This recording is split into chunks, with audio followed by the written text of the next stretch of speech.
Bonjour et bienvenue sur photomuse.fr. Alors aujourd'hui je ne vais pas vous parler de photographie mais je vais faire une courte vidéo, très courte, sur un outil en ligne gratuit que je trouve génial. C'est un enregistreur d'écran que vous trouverez sur apowersoft.fr, c'est ici donc, et qui est gratuit, totalement gratuit, sans inscription, vous n'avez pas à mettre votre adresse email ni rien, sans insertion de publicité et qu'on peut utiliser d'une façon illimitée.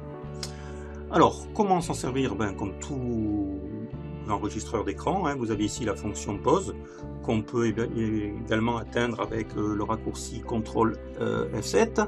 Vous pouvez arrêter l'application en faisant CTRL F10 et enlever ce pavé qui n'est pas beau effectivement quand on fait un tuto, en faisant CTRL ALT E majuscule, je crois. Mais vous vérifierez tout ça et toutes ces données ici en descendant avec la molette de votre souris. Il y a un guide utilisateur complet. Alors c'est très bien fait, si par exemple vous faites un tuto, vous êtes ici, juste un exemple, je peux mettre, on va mettre une flèche ici dans couleur, voilà, pour vous montrer, on va mettre une autre ici dans fenêtre, je veux par exemple entourer ici outil, je l'entoure tout simplement. Là je vais enlever toutes ces fonctions, je vais les enlever, on va retourner sur ApowerSoft ici.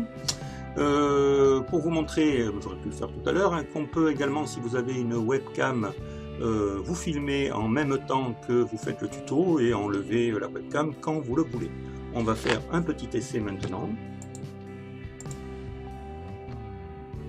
Voilà, poussez-moi, là je déplace la webcam et je l'enlève, c'est pas la peine d'aller plus loin, voilà, je l'enlève.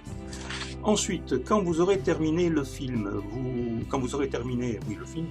vous aurez une petite flèche verte qui va apparaître par là, toute petite, vous cliquerez dessus et il apparaîtra une autre flèche ici, c'est-à-dire un carré, je vais le faire apparaître à l'écran, un carré blanc sur fond noir avec une flèche montante, vous cliquerez dessus et vous pourrez enregistrer votre film au format que vous souhaitez, soit VI, soit MP4, etc.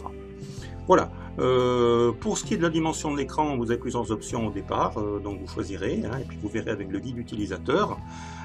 J'espère que cette vidéo vous aura été utile, même si vous avez un outil professionnel et si vous êtes en vacances, que vous voulez faire un tuto, vous avez toujours ça comme secours.